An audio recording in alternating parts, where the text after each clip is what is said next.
précédemment, enfin je crois à mon avis, on a commenté et même précédé le commentaire sur le texte. Alors si vous voulez bien, on s'était arrêté au Pérec Gimel, au chapitre 3, et qui veut bien prendre la suite. Bonsoir. Pérec Gimel. C'est complet, monsieur. À la fin du Pérec Gimel. Rabotaï, veuillez vous installer. Alain, tu te souviens toi, Alain?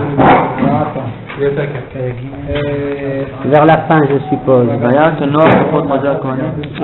Michael, tu veux y aller? Ah, vas-y, Michael. On était vers la fin du Gimel et on doit attaquer le Dalet qui... ט"ז ויעמדו המים היורדים מלמעלה קמו נד אחד הרחק מאוד מאדם העיר אשר מצד צרתן והיורדים על ים הערבה ים המלח תמו נרחתו והעם עברו נגד יריחו ויעמדו הכהנים נושאי אהרון ברית אדוני בחרבה בתוך הירדן אכן וכל ישראל עוברים מהם בחרבה עד אשר תמו כל הגוי לעבור את הירדן. Nigmar Perek. Nigmar Perek, donc on en était resté là, à savoir que ce sont les Kohanim porteurs de l'Arche Sainte, du Aaron Abrit, qui vont poser les pieds sur l'eau, qui va maintenant s'amonceler. L'aval va descendre jusqu'à la mer Morte, et donc la rive gauche, ce qui est à notre gauche, va être asséché.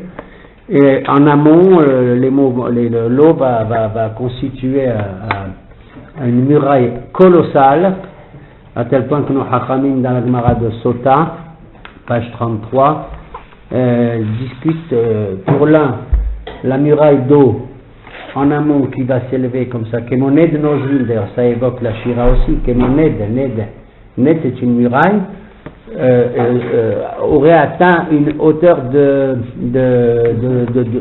12 000. 1000 c'est un terme hébraïque, mais regardez, on le retrouve en anglais aussi.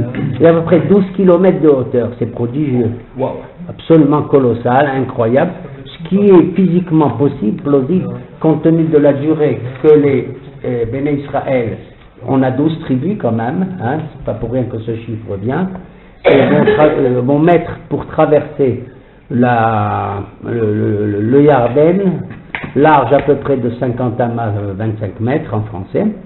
Et donc, mais la deuxième opinion est encore plus radicale, puisqu'elle dit que la muraille était haute de 300 km de hauteur, à tel point que les nations environnantes vont naturellement être impressionnées. Je pense qu'il s'agit d'une mesure très symbolique, oui, c'est plus ce qu'on appelle une gouzma généralement dans la Gemara.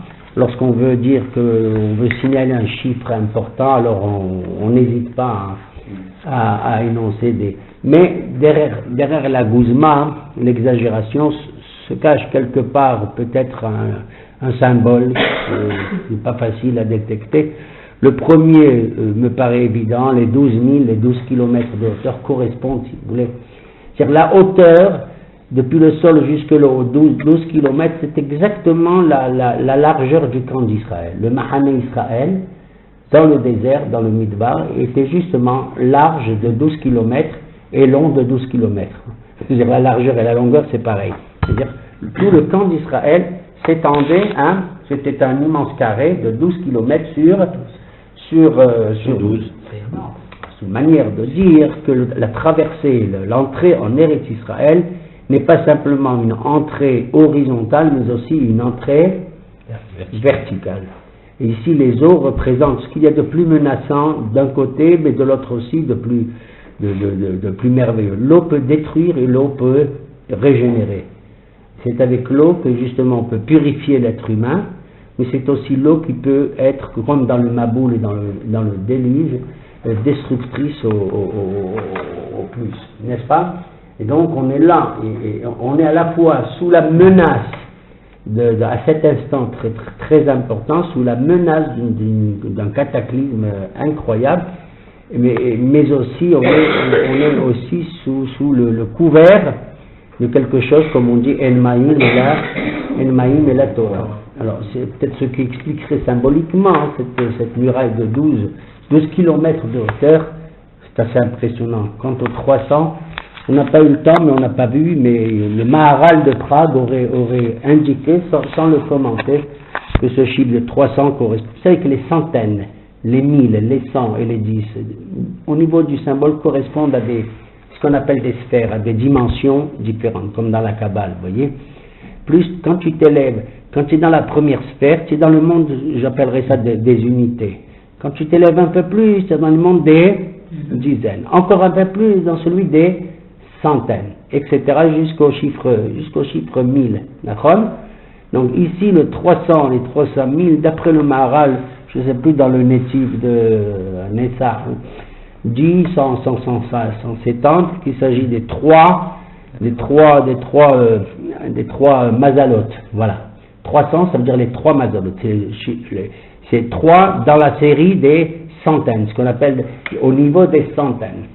Ça veut dire que pour réaliser ce prodige de l'ouverture du Yarden, Hachem a fait appel à l'ouverture de trois mazalot, moi je dirais de 3 sphères si vous voulez. Hein. Il a engagé 3 forces, 3 énergies spéciales. Bon, à nous de rêver à cette notion-là sans plus. S'agit-il de Hesed Gebura Tiferet, s'agit-il de Keter Chokma ou Bina, peu importe. Ça veut dire qu'il y a ici tout un univers, tout un cosmos, quelque chose de très très haut qui supervise l'entrée du peuple d'Israël et qui salue notre entrée, Baruch Hashem, notre Aliyah ici en Eretz Israël. Que chacun qui prend l'avion, si Dieu veut, pour venir ici, imagine qu'il entre comme ça en Eretz Israël. Yerushalayim. Voilà.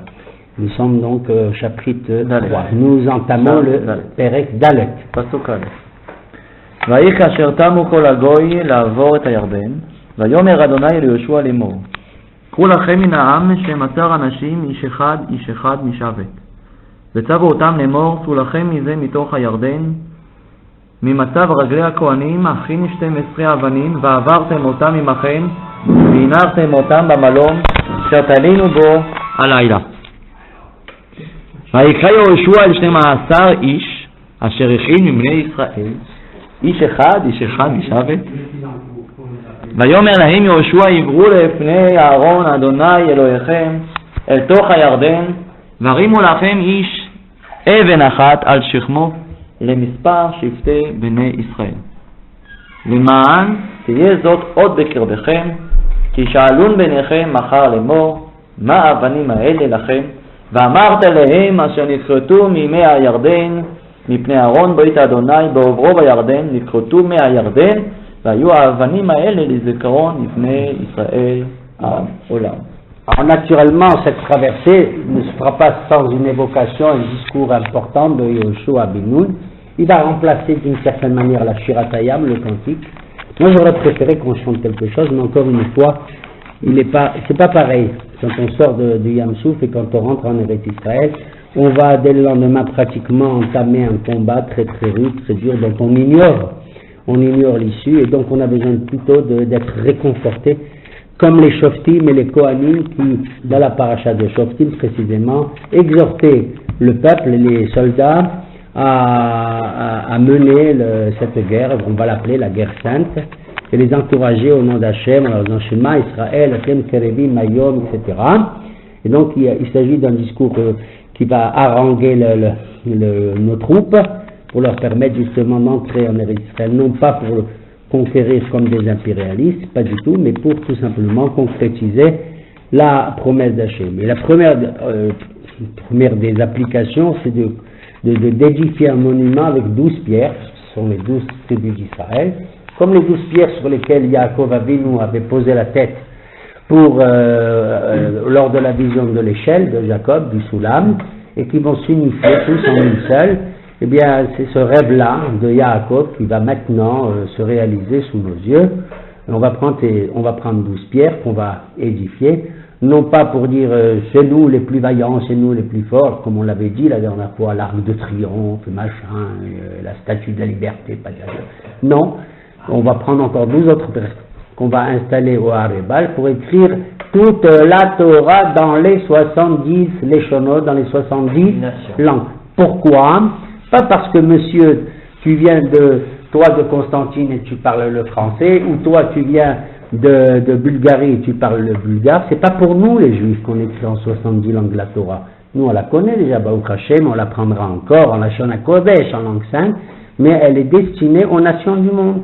Ils ont loupé le coche lors du Mahamad Har Sinai, et là on leur dit, si on est en Eretz Israël, c'est vous proposer encore la Torah. C'est comme une mezouza qu'on institue à l'entrée d'une maison. Eh bien la Torah, c'est la mezouza par excellence pour le monde tout entier, mais aussi pour Eretz Israël. Et on dit par là, la porte est ouverte même aux nations du monde, pour que tout le monde, pas seulement les Juifs, tous ceux qui veulent l'appliquer, puissent vivre même géographiquement à l'intérieur et sur le sol d'Eretz Israël. C'est une ouverture extraordinaire. C'est tout le contraire d'une guerre qui va saper du Dar al-Harb, de la maison de la guerre, comme les autres ils le revendiquent en disant Allahu Akbar, etc. Non, notre entrée en Eretz Israël laisse la porte ouverte, et c'est le symbole de ces 12 pierres qui vont constituer un autel, un Mizbeach au mont Ebal, sur lequel on va faire les bénédictions et les brachot et les klalot, comme cela a été indiqué déjà dans la paracha de Kitabo avec Moshe Rabbeinu. Voilà ce que représente ces Shnei Maaser Avadim. La Gemara toujours de Sota, et dans le cadre de la Guzma d'exagération aussi, indique que chacune des pierres que portait un des dirigeants, un des chefs de tribu d'Israël, pesait, j'ose même pas vous dire le poids qu'elle faisait. J'ose même pas vous dire. Elle faisait le poids à peu près, je crois, de 120 fois le poids d'un mikvé. C'est étrange d'ailleurs comme expression. Hein? Un mikvé, vous savez, c'est au moins, je ne sais pas, en gros 260 litres. Hein? C'est une ama sur une ama, une coudée sur une coudée, sur 3 coudées de haut. Vous voyez un peu le topo, j'ai fait le calcul. Bon, en gros, c'est 120 fois. Quelque chose de colossal. Et à partir de cela, d'ailleurs, la Gemara là-bas, elle dit, ça c'est rien du tout. Ce que chaque homme pouvait porter, la pierre qu'il portait tellement lourde, mais il arrivait parce qu'il était aidé par 2 hommes. Il dit, mais maintenant, si je fais le calcul de la grappe de raisin que les explorateurs ils ont ramené du temps de Moshe Rabbeinu, j'ose même pas vous dire, c'est 960 fois le poids d'un mikvé. Et c'est étrange cette expression de poids d'un mikvé, vous comprenez?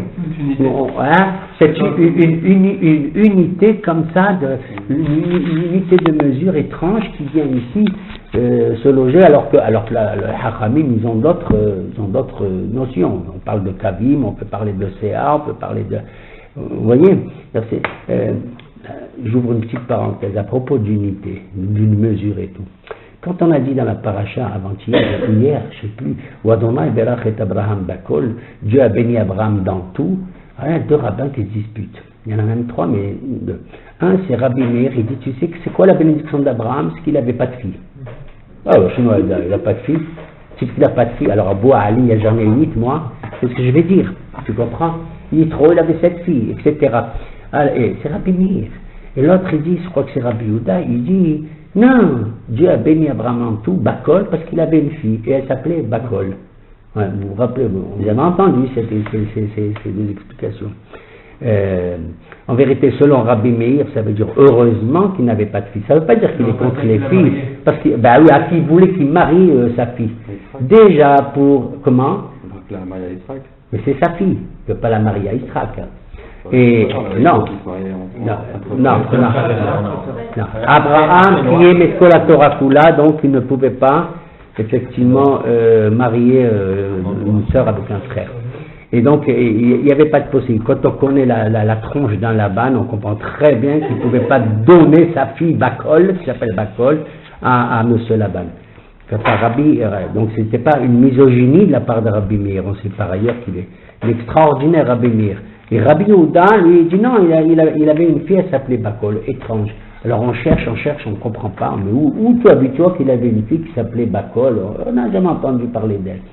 Alors il explique certains Hachamim, il dit, en vérité ce Bakol c'est une mesure, comme Bat-Kol, tu vois, avec un taf, le kol. Bat. Le mot bat ça veut dire une mesure. Comme Shlomo HaMelech, il avait fait un kiyor, un très grand bassin où les Kohanim se lavaient les mains, et les pieds avant d'entrer dans la Avoda. C'est obligé. Du temps de Moshe, c'est un cours tranquille comme ça. Ouais, bah. Et du temps de Shlomo Amelech, il a fait. Ça s'appelait d'ailleurs un yam, une mer, un océan, tellement c'était grand, merveilleux et tout. Et là-bas, ils disent la contenance du bassin qu'on appelle l'océan de Shlomo Amelech, dans son Beth Amikdash, Bat Yachil Shalish. Il contenait Bat, c'est une mesure. Et il dit comme ça, Kadosh Baruch Hu, il a béni Abraham dans tout. Qu'est-ce que c'est dans tout? Qu'est-ce qui peut avoir tout dans le monde? Où tu as vu tout ça? D'ailleurs, on voit, il va donner un tas de cadeaux, des millions de cadeaux aux filles des concubines, aux filles enfants des concubines. Et après, c'est écrit, il a donné à Yitzhak tout. C'est donné, c'est pas tout. C'est ça les tzadikim. Ce qu'il a, il appelle kol. Tu comprends? C'est une mesure suffisante. Baruch Hashem, il n'était pas pauvre Abraham. Mais c'était la mesure exactement suffisante qui lui convenait. Qu'est-ce qu'ils disent les Pirkavot? Qu'est-ce qu'ils disent? Moi je dis celui qui est riche. Alors celui qui est riche, celui qui est riche, attends, je me trouve à New York, c'est celui qui a 16 millions de dollars. C'est pas vrai. Parce que celui qui est riche, qui a 16 millions de dollars, il dit, qu'est-ce que vous racontez? Moi je suis riche, je suis pas riche du tout. Regarde l'autre, il a combien? 3 milliards de dollars. Donc une seconde, c'est relatif, vous comprenez? C'est tout à fait relatif. Ça n'a rien à voir. À ce moment-là, mais pour les abot, c'est Bakol, Mikol, Kol. Comme il dit Yaakov, le responsable dit, Eshli Rav, il dit, Eshli Kol, j'ai tout ce qu'il faut, Baruch Hashem. Voilà, c'est ça la bénédiction que Dieu a donnée. On continue. Malon, c'est quoi le Malon? Le Malon, ça veut dire la première étape. Ils sont arrivés au Malon, ça va être à Gilgal, c'est la première étape de l'entrée en Eretz Israël. Gilgal, on l'appelle Malon, ça veut dire la première étape où on va passer la nuit, où on va s'installer. Comme la lune, passer la nuit. Malon vient du mot. Jérémia, quand il a ras-le-bol des Juifs, excusez-moi l'expression, il n'en peut plus, Jérémie, tu sais. Et c'est pas le seul qui a ras-le-bol, entre guillemets, de nous, mais il pleure, il est attention, quand il a ras-le-bol, c'est pas qu'il a ras-le-bol des Juifs, mais enfin, bon, il y a des moments où, il dit, Malon Bamidbar, mon Dieu, donne-moi un abri, on pourrait traduire comme ça, dans le désert. Il y a des moments où on a envie d'être seul, vous voyez, je veux dire un peu. למען תהיה זאת עוד בקרבכם, כי ישאלו ביניכם מחר לאמור מה האבנים האלה לכם, ואמרתם להם אשר נזכרתו ממי הירדן, מפני אהרון ברית אדוני, בעבורו בירדן, ונזכרתו מהירדן, והיו האבנים האלה לזיכרון לבני ישראל עד עולם. Ces pierres sont un souvenir de notre traversée du désert, du Yarden. ויצאו לכם בני ישראל כאשר ציווה יהושע, ויסעו 12 אבנים מתוך הירדן, כאשר דיבר אדוני אל יהושע למספר שבטי בני ישראל, ויעבירום עמם אל המלון ויניחום שם. ו12 אבנים הקים יהושע בתוך הירדן, תחת מצב רגלי הכהנים נושא ארון הברית, והיו שם עד היום הזה. Jusqu'à ce jour où le texte est écrit, se trouvaient encore les 12 pierres, mais en vérité il y a plus que ça. Il y en a 12 édifiées là où se trouvaient les Kohanim qui vont quitter le Yarden, là où ils ont posé les pieds, sur la rive orientale, et 12 autres vont être transportés au Malon, c'est-à-dire à Gilgal, mais avec un détour vers le mont Eval pour faire un autel, avec des sacrifices, il n'y a même pas de sacrifice, écrit la Torah, et ensuite vers le Gilgal. Et d'après d'autres, toujours dans la Gemara de Sota, il y avait pas seulement 2 fois 12 pierres, il y avait encore une troisième série de 12 pierres. Bon, mais on ne va pas rentrer dans ce débat. Il faudrait peut-être dire tout simplement, comme il y avait, vous savez, des Hachamim quand ils quittaient Babel pour venir en Eretz Israël, ils embrassaient la poussière d'Eretz Israël. Vous vous rappelez de ça? Ils embrassaient. Ils arrivaient, ils disaient, oh, Besoulama shel Tidon, shel Tzor, ils se prosternaient, comme nous on faisait quand on arrive la première fois en Eretz Israël, on a pris l'avion, on arrive, ou le bateau à l'époque, on s'est mis à embrasser la terre. On s'est mis à embrasser le sol comme ça de Eri.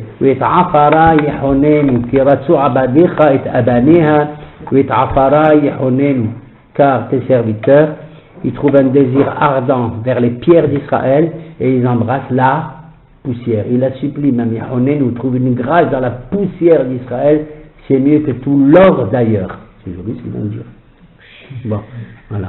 והכהנים, נושא אהרון, עומדים בתוך הירדן עד תום כל הדבר, אשר ציווה אדוני את יהושע לדבר אל העם, ככל אשר ציווה משה ואת יהושע, וימרו העם ויעבורו.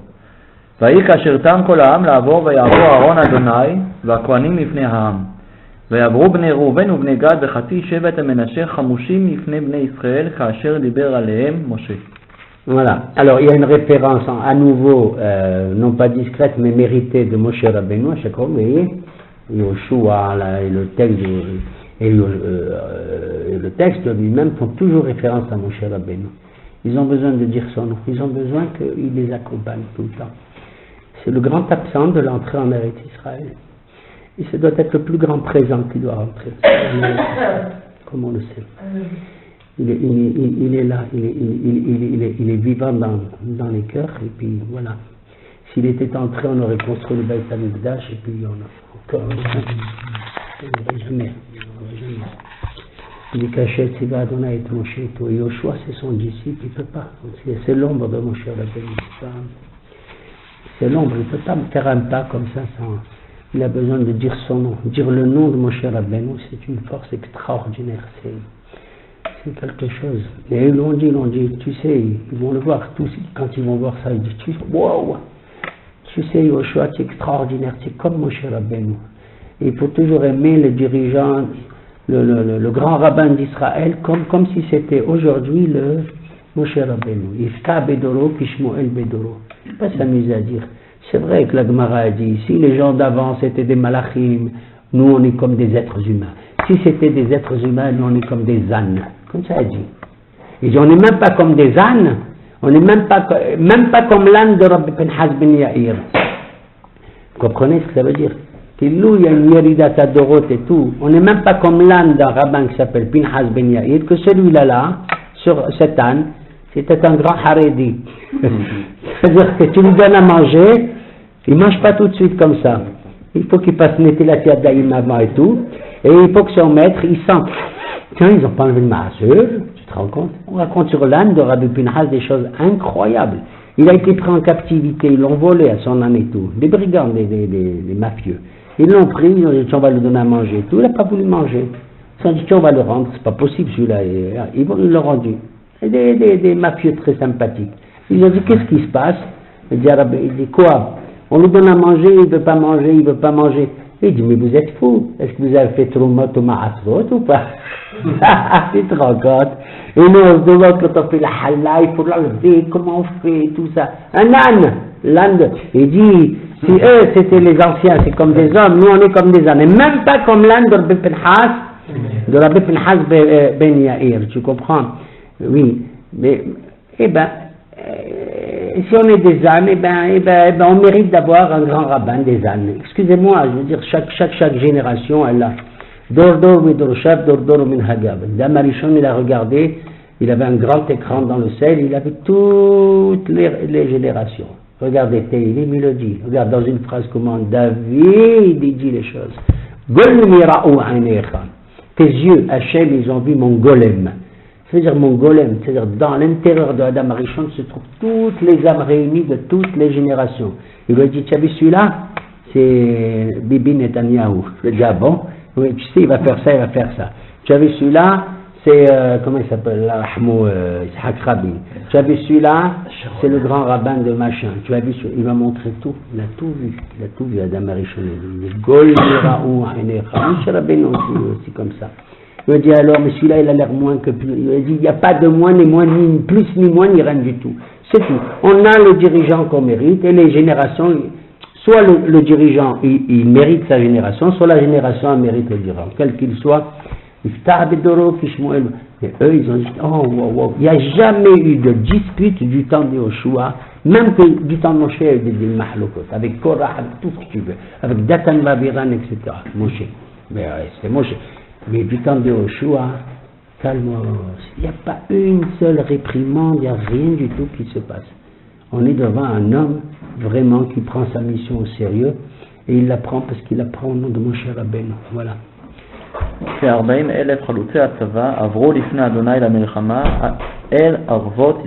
À ce moment-là, il y a la première chose, Yoshua, il semble sursauter, il dit ça y est, on va commencer la conquête. Et brusquement, il y a deux tribus qui arrivent. les enfants de Gad et les enfants de Réhouben. Ils ne s'attendent pas, ils les voient arriver, Haloutzin, 40 000 hommes. Ils disent, on est les premiers, on avance les premiers. Ils disent, qu'est-ce qui se passe? Ah, ils disent, oui, vous avez promis à Moshe Rabbeinu, parachat de Matot et de Masré. Ils ont dit, parce qu'ils avaient des troupeaux, ils étaient riches et tout. Et ils ont vu les territoires qu'ils ont gagnés de Sihon et de Og, Melech Bashan, etc. Ils ont dit, nous on s'installe ici, hein, les gens de Réhouben et de Gad et tout. Moshe Rabbeinu était en colère. Quoi? Vous laissez vos frères faire tout seul entrer, etc. Il y a tout un dialogue extraordinaire, pathétique et tout. Il leur dit, mais non, on n'a pas le temps de l'évoquer là maintenant. Aujourd'hui, il dit, non, mais non, t'inquiète pas, on va aller avec eux. Il dit, on va aller avec les Juifs pour faire la guerre. Moshe Rabbeinu s'énerve encore plus. Mais ils t'ont dit, on va, il n'y a pas de problème, on reste ici et tout. Non, non, on va y aller, on sera les premiers à faire la conquête. Nous, les enfants de Gad, tu sais Gad qui c'est? Dans la bracha de Yaakov Abenu, il a dit Gad Gedud Egodenu Iwagud Aqib. Il a dit celui-là où Taraf, il prend un ennemi, il lui enlève la tête en même temps que le bras. Le type de Gad, méfie-toi. Tu vois un type qui s'appelle Gad, méfie-toi de lui. C'est incroyable. Ils étaient costauds, les Gad, attention. Réhouben aussi, il n'y a pas de problème. On va rentrer, on sera les premiers. Et Moshe se met en colère. Regardez dans la baracha là-bas. Alors le rabbin dit, mais qu'est-ce qu'il a Moshe? Mais ils ont promis, ils ont cette terre de Sihon et d'Og, laisse-les tranquilles, ils ont plein de troupeaux et tout. On laisse nos femmes, on laisse nos enfants, on fait d'abord les trucs, on va faire les pâturages pour les troupeaux et après on fait pour les maisons pour les femmes. C'est ça, vous mettez les troupeaux d'abord avant les femmes et les enfants. Je veux vous passer d'abord des maisons pour vos femmes, installez-les correctement et vos enfants et tout, et après vous faites pour les troupeaux. C'est ça l'argent et vous aveugle comme ça. C'est pour ça qu'il était énervé. C'est le premier point. La deuxième chose qu'il était énervé, d'ailleurs regardez là-bas bien le texte, ils disent on rentre, on va gagner, on veut gagner, on a des tanks, on a des avions, on a tout ça, on rentre, on va, au revoir. Kalamboa alikum. Est-ce que vous allez venir l'ifne Hashem? Regardez combien de fois Moshe Rabbeinu a pris deux prends. Et est-ce que vous l'avez de l'ifne Hashem? Vous êtes sûr que vous allez tenir votre promesse l'ifne Hashem? 3 ou 4 fois il emploie le mot devant Dieu, devant Dieu, devant Dieu. Vous avez compris? Ça veut dire que moi je ne vous demande pas moi vos muscles et vos machins et tout. Tant mieux, il faut de la force. Tu comprends? Et si vous dites on va devant Hachem, avec l'aide de Hachem et tout, toujours qu'il faut avoir le nom de Dieu dans la bouche. Ils ont dit oui, tu as raison. Quand ils ont répété, ils ont dit répétez là, le Tnaï. Ce qu'on appelle Tnaï, il est kafoul de Réhouben et de Gad. Un Tnaï kafoul, double Tnaï. Si oui, vous venez, vous faites comme ça va. Sinon, vous faites pas, c'est ça qu'on appelle un Tnaï, une condition bilatérale, deux fois. Ou oui, vous venez, ça se passe comme ça. Sinon, comme ça. C'est comme ça qu'on fait un Tnaï. Ils ont répété, et il était là, moi j'ai dit, attends, j'écoute bien. Ils ont dit, l'ifne Hashem. On a dit, bon, d'accord. Et c'est ce qu'ils ont dit maintenant, ils ont dit à Yoshua, maintenant on rentre, on est Haloutzim, comme on a promis du temps de Moshe Rabbeinu, tu vois, ils ont tenu leur promesse. Bayom Haou, Gidal Adonai et Yoshua b'nei kol Israël. Ce jour-là, Aoud Moshe, il est là encore à nouveau, tu as vu? Ce jour-là, Dieu a grandi, a élevé aux yeux d'Israël la stature de Yoshua, comme il l'a fait du temps de Moshe. ויאמר אדוני אל יהושע לאמור, צווה את הכהנים נושאי ארון העדות ויעלו מן הירדן. ויצו יהושע את הכהנים לאמור, עלו מן הירדן. ויהי כעלות הכהנים נושאי ארון ברית אדוני. Ka'alot ou Ba'alot. Il y a un correctif. Et ce correctif, alors les Juifs ils traversent tous, qu'est-ce qu'il faut les Kohanim? Ils attendent. Il y a une mahlouket là-dessus, je ne vais pas rentrer là-dedans non plus. Pour moi, je pense, d'après certains, qu'ils étaient restés encore sur la rive orientale. Tout le monde est impressionnant.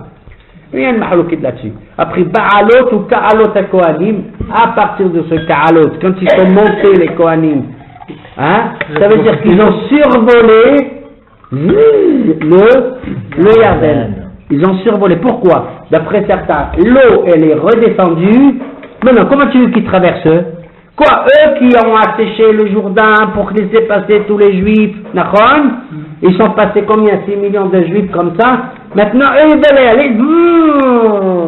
Ils ont fait, ils se sont surélevés, comme si le Aaron les avait soulevés pour traverser à nouveau le Yarden. ויקהלות הכהנים נושאי אהרון ברית אדוני מתוך הירדן ניתקו כפות רגלי הכהנים אל החרבה וישובו מי הירדן ממקומם וילכו כתמול שלשום על כל גדותיו. Voilà, les eaux sont revenues comme hier et avant-hier sur toutes ces rives. וההם עלו מן הירדן בעשור לחודש הראשון ויחנו בגלגל בקצה מזרח יריחו ואת 12 האבנים האלה אשר לקחו מן הירדן הקים יהושע בגלגל. ויאמר בני ישראל לאמור אשר ישאלון בניכם אחר את אבותם לאמור מה האבנים האלה והודעתם את בניכם לאמור ביבשה עבר ישראל את הירדן הזה אשר הוביש אדוני אלוהיכם את מי הירדן מפניכם עד עוברכם כאשר עשה אדוני אלוהיכם לים סוף אשר הוביש מפנינו עד עוברנו. À nouveau, Yeshua réédite ce que représentent ici les 12 pierres. Hein? Vous direz à vos enfants, n'oubliez pas de dire à vos enfants, n'oubliez pas que ces 12 pierres, c'est le témoignage de notre traversée du Yarden. On a l'impression que c'est une muraille, ce Yarden. Oui, mais on a l'impression, c'est franchement de traverser un... Vous voyez ce que je veux dire, hein? Il y a des gens qui ont traversé l'océan. Comment ça s'appelle le cours là, les coureurs là dans les bateaux là, le Gulf Stream. Ils font des traversées d'océan. Regardez, Jonas, il a fait catamaran, etc. On a l'impression que cette frontière du Jourdain, c'est quelque chose d'absolument incroyable. On dirait que il y a un Midrash, c'est dans la Gemara qui raconte que le Yarden. Il y a un monstre qu'Akadosh Baruch Hu a créé, un monstre mythologique qui s'appelle le Léviathan. Le Léviathan. Léviathan. Léviathan ze asar talitachego kulaminicha isabirun. Léviathan, c'est une force de la nature qui aurait pu faire retomber le monde dans le chaos, de manière naturelle. Le monde, depuis la création, il renferme à la fois une possibilité d'expansion, une possibilité de construction, mais aussi une possibilité de destruction. Il y a dans la nature de l'être, de l'existant, l'inexistence. Il y a dans la volonté de vivre une volonté de détruire aussi. Et cette volonté de détruire, beaucoup de rabbins le disent, le Rav Kook parle beaucoup de ça et tout. Il y a des forces de la nature comme le Bahamut Tzadai et le Léviathan qui vont se combattre et tout, comme si à la fin, il y a pas un dégoût, mais un rejet de l'existence qui se fonde dans cette image du Léviathan. Et une des images là-bas dans la Gemara du Léviathan, on dit que le Léviathan, il y avait un couple, et Dieu a salé la femelle, et il a mis de côté, comme ça, au congélateur là-bas, comme ça que ça va servir de souda, de repas pour les tzadikim, les hatid labo. Dans les temps futurs, on va manger, je te dis, pour Adam le Hot, je te dis pas, une boutarde en plus de folie, de femelle de Léviathan. Et c'était la plus dangereuse. Je dis pourquoi la femme et pas l'homme? Je dis c'est la plus dangereuse, c'est la femme. Bon, excusez-moi, mais je vais saler, conserver tout. Mais l'homme aussi, le mâle était très très dangereux et tout. Il a laissé en vie. Il a laissé en vie. Et ce Léviathan, on raconte sur lui un tas de choses incroyables et tout. Entre autres, on raconte qu'il aspire tout ce qu'il veut.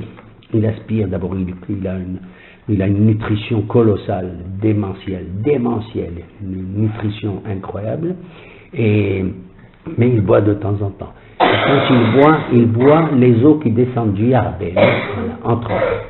Il est là, il veut étancher sa soif avec les eaux du Yarden, et il a un souffle, une exhalaison de son haleine qui est tellement forte, tellement dangereuse et forte, qu'elle peut entrer jusqu'au Gan Eden, qu'elle peut détruire même le Gan Eden. Et heureusement qu'il y a devant le Gan Eden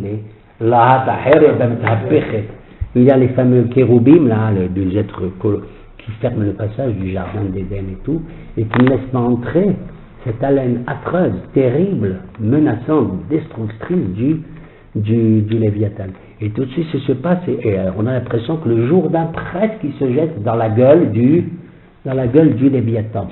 Alors, on voit qu'on a la difficulté qu'on a, nous, à rentrer en possession de ce que Shem veut nous donner, parce qu'il y a Il y a plus que la menace des Philistins, des Cananéens, des Émoris, Hivi, Vaïbossi, Vaïgirgashi et tout. On a l'impression qu'il y a une force démoniaque, qui peut nous empêcher d'hériter. Regardez, Eretz Israël, malgré l'Aftahot et tout, il a fallu qu'Abraham il achète un morceau de terre, tu te rends compte? Une grotte de rien du tout, en tout cas qui n'avait aucune apparence sérieuse, intéressante, même pour le propriétaire des lieux, qui s'appelle Hifron. Regarde, il dit, ils ont des yeux, ils ne voient pas. Ils ont des yeux, ils ne voient pas. Il a fallu qu'Abraham il court derrière le Bakar pour voir que c'était là-bas l'entrée, comme on a dit, à Hebron, du Gan Eden, là-bas, et qu'il a fait l'acquisition. À tel point qu'Hebron il dit, Boucha Ochlim, tu vas acheter un trou, qu'est-ce que c'est ça? Il va acheter un trou. Mais c'est Elohim Ata, tu es le prince de Dieu parmi nous. C'est ce qu'il dit Ramban, pour cette histoire de Me'arat HaMachpelah. Il dit, tu sais pourquoi on raconte toute cette histoire de Sarah d'Abraham? Rien que pour nous enseigner, Ramban, rien que pour t'enseigner, que bien qu'il aurait dit, regardez comment il est, je suis encore un étranger et un résident parmi vous, choisissez. Et qu'est-ce qu'il lui disait? Le premier mot, Ma Adoni, Nessi Elohim Ata, tu es le prince de Dieu, c'est extraordinaire. Rien que pour qu'on appelle Abraham le prince de Dieu. C'est-à-dire que tu es un prince de Dieu, on le reconnaît. Tu flottes dans les... Tu es un prince divin. Mais lui il dit, oui, moi d'accord, je suis un prince de Dieu. Moi je veux un bout de terre comme ça. Tu te rends compte, marqué l'aftaha, et là, ça ceux qui ne sont plus de nos jours comme ça. Abraham, Abinu, Yitzhak, je leur ai promis la terre, je leur ai rien donné. Quand il a voulu enterrer Sarah, il a fallu qu'il sorte $400 000, t'entends? De l'époque. Que je raconte, des euros plutôt. 400 000 euros, c'est beaucoup plus important. Et c'est pareil pour Yaakov, il a acheté un morceau de terrain du côté de Shrem, qui va être le lieu de sépulture de Yosef Hatzadik. Ça va être pareil de David Amelech, tu te rends compte? Le Harabayit, là où on va construire le Beth Amikdash, il a acheté un goy, Aravna, à Yeboussi, qui était d'ailleurs un homme charmant, entre parenthèses. Il dit, je vais acheter tout ça. Il dit, non, il dit, je vais acheter. Il a senti, il était avec le prophète Gad à Hosé, il était avec lui pour lui donner l'emplacement exact du Mizbeah dans le Harabaï, parce que c'est là qu'il faut faire. Là où Abraham il a sacrifié son fils. Quand je dis sacrifier, c'est vraiment sacrifier. Hein. Vous allez me dire, mais il est vivant, Yitzhak, oui. Mais on en reparlera, peut-être Shabbat si Dieu veut, quand on parlera de Yitzhak Abinu. Hein. Il dit, mais il a sacrifié un Haïl. Le Harizal, il dit, oui, tu sais ce qu'il a fait? Il a sacrifié le Haïl. Pourquoi on dit que Dieu il se souvient de la cendre de Yitzhak et Pharaon, elle est Munahat al-Gabi al-Mizbeach? Où tu as vu qu'il y a de la cendre de Yitzhak? C'est ce qu'on dit dans nos prières. Et dit à ma mère, voici les cendres de son fils. On dit toujours, Dieu, souviens-toi des cendres. Mais non, il a pris un bélier, il a pris un haïl, Nachon, et c'est ça qu'il a fait à la place. Le Zohar HaKadosh, il dit, tu sais ce qui s'est passé, tu rigoles toi, tu n'as rien compris. La Neshama de Yitzhak, quand il a vu ça, qu'il n'a pas fait la Avoda comme il fallait, sa Neshama, son âme, elle est rentrée dans le haïl. Elle est rentrée dans le haïl, dans l'animal, et quand Abraham il a sacrifié l'animal, t'as compris? Le haïl c'était Yitzhak.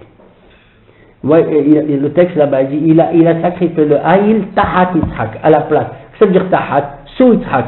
Ça veut dire c'est Yitzhak qui était pour ainsi dire. Yitzhak. Il était là-bas comme ça. Alors pourquoi je parle de ça moi? Pourquoi? Non, Pas de Shabbat. Hein? Non, parce que Shabbat, on va parler d'Israël. Ah oui, non, c'est avant Shabbat. Bon, les man. Ah oui, regardez, donc voilà, cette terre-là comme ça. Il a fallu qu'ils achètent. Et Abraham, et Yaakov, le Helkatassa de Yosef, et David pour le Harabaït. Il a payé 600 dinars d'or. 50 dinars d'or par tribu. L'autre il lui a dit, mais non, je vais te donner, j'ai des bœufs, j'ai des tsémets de bacage et tout ça, je te donne le bois de la charrue, hein, que tu fasses du feu pour le korban, et je te donne mes animaux, tu peux. Il a dit, pas du tout, il a dit David, je veux acheter. Tu te rends compte? Il a acheté.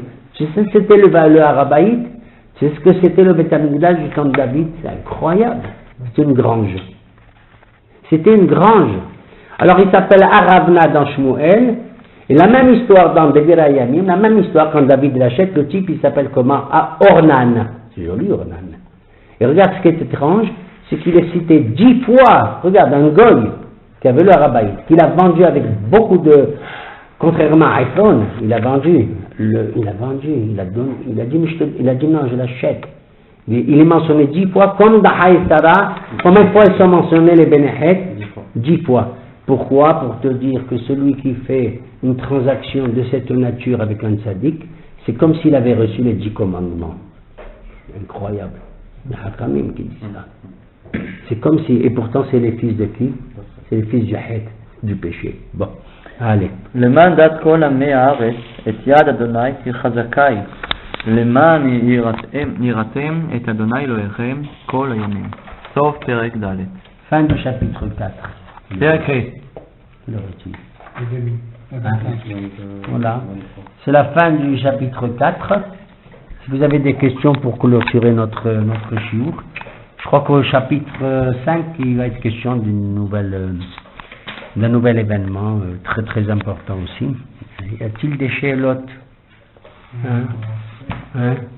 C'est Shimshon ici. Oui, le chiffre 4, 400. Le chiffre 400, c'est dans la paracha. Oui, mais tu l'as soulevé là aussi. J'ai soulevé le fait on a fait l'acquisition de ces 3 lieux qui d'ailleurs font l'objet de disputes de nos jours, qui ne sont pas entre nous-mêmes malheureusement. Mais non. 400, oui, c'est un chiffre un peu funeste, il faut le dire, quelque part. Il est un peu funeste. C'est la valeur de Ayn Ra'ayn. Ephron, le vendeur de la Mehara, Ouais. s'écrit Ayn P Resh Nun, il manque un vav là-bas. D'accord? Tu fais Ayn P Resh Nun, 70, 80, 200 et 50, ça fait combien? Comme on est des bons compteurs, les juifs, ça fait 400 tout de suite. Ne croyez pas que je fais tout de suite calcul, Yanim, je les aime bien, je savais avant. C'est 400, ça fait 400. Il va dire, regarde Ephron, comment il s'appelle. Le Zohar, il dit Ephron, ça vient du mot Afar. C'est mamash le Afar. C'est le Afar. C'est le Malach Hamavet, sur terre. C'est vrai que c'est là. Il est venu avec un bâton Shimo.